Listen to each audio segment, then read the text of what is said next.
स्वर वर्ण और सबसे पहले हम व्याकरण में पढ़े, व्याकरण के बारे में पढ़े है ना। व्याकरण जब हम पढ़ने शुरू करते हैं तो व्याकरण उसको कहा जाता है। व्याकरण पढ़ने से क्या होता है, व्याकरण क्यों पढ़ें? व्याकरण पढ़ने से यही लाभ होता है कि आपको शुद्ध बोलना आता है, लिखना आता है और जो बात किताब में लिखा हुआ है उसको आप सही से समझ सकते हैं। व्याकरण पढ़ने से यही लाभ है कि आप सही से लिख सकते हैं, सही से बोल सकते हैं और सही से पढ़ सकते हैं। ठीक है। और व्याकरण की जब बात आता है तो हम क्या आता है, वर्ण। किसका आता है, तो वर्ण। कल हम लोग वर्ण के बारे में पढ़े थे। तो वर्ण जो है एक मूल ध्वनि है। क्या ये मूल ध्वनि? मूल ध्वनि मतलब कि जिसका कोई आवाज होता है। ध्वनि एक आवाज है। अब प्रत्येक ध्वनि का अपना एक लिपि है। प्रत्येक ध्वनि का अपना एक क्या है, लिपि। जैसे हम बोलते हैं क, तो क लिखते हैं ऐसे। बोलते हैं आ, तो आ का लिपि ऐसा है। द बोलते हैं तो द का लिपि क्या है, ऐसा है। च बोलते हैं तो च का लिपि ऐसा है। इसी तरह ह बोलते हैं तो ह का लिपि ऐसा है ना।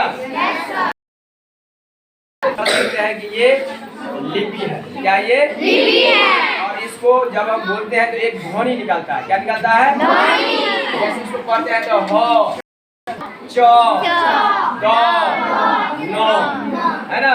तो हिंदी वर्णमाला में जैसे संधि व्याकरण दिया है उसके वर्ण में आपको जो है कुल 48 को वर्ण दिया है। जैसे आप शुरू में पढ़ते हैं वहाँ से लिखे हैं, वहाँ से पढ़ना सीखे तब ना आप कभी गाने आता है, तब शब्द बनाए हैं, तब वाक्य बनाए हैं, तब है ना। शुरू कहाँ से हुआ, वर्ण से। कहाँ से शुरू हुआ है?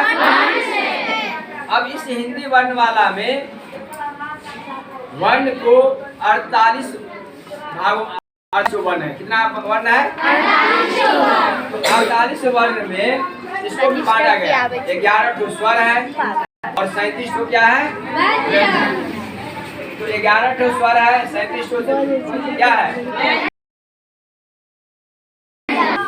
इसमें जैसे क ख च छ ट ठ त थ प फ, इसको कहा जाता है पंचमाक्षर। क्या कहता है इसको, 25 है।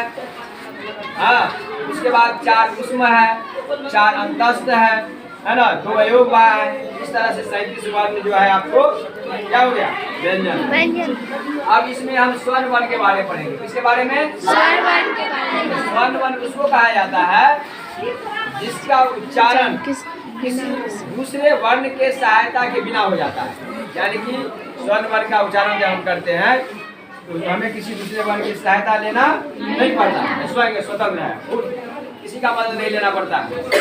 इस वर्ण में, स्वर वर्ण, इस वर्ण में स्वर वर्ण के उच्चारण में किसी दूसरे वर्ण की सहायता में, यानी कि स्वर्ण वर्ण जो है सो आत्मनिर्भर है, उसे किसी की सहायता की आवश्यकता नहीं है। तो ये जो है इसको भी 2 भागों में, मूल स्वर और संयुक्त स्वर। तो मूल स्वर में क्या सब आ जाता है,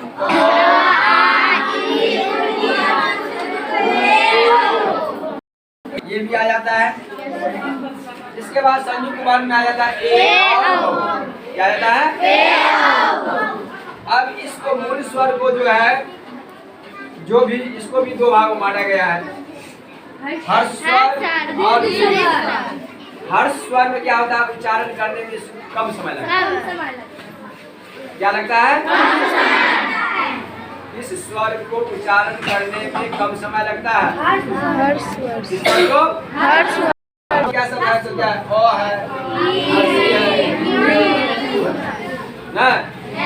दीर्घ स्वर होता है हर्ष स्वर से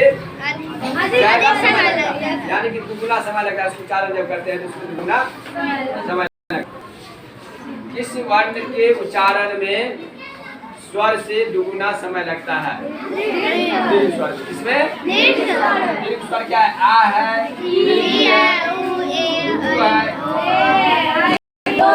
ओ है और ओ है। ये क्या है, दीर्घ स्वर। अभी आप जाने हैं, किसके बारे में जाने हैं, स्वर वर्ण व्यंजन वर्ण के बारे में भी नहीं जाने, अभी हम स्वर वर्ण के बारे में। स्वर वर्ण को दो भागों में बांटा गया है। कौन कौन? मूल स्वर और संयुक्त स्वर। मूल स्वर को भी कितना भाग में बांटा गया है? कौन सा? चलिए बताइए आप। और जो है मूल स्वर है कि कौन स्वर है? संयुक्त स्वर। अच्छा, हर्षी जो है जो हर्ष स्वर है कि दीर्घ स्वर है? और क्या है? दीर्घ स्वर। और क्या है? आई क्या है? दीर्घ स्वर। आई क्या है? चलिए आप इसको आप नोट कर लीजिए, याद करके लाइए।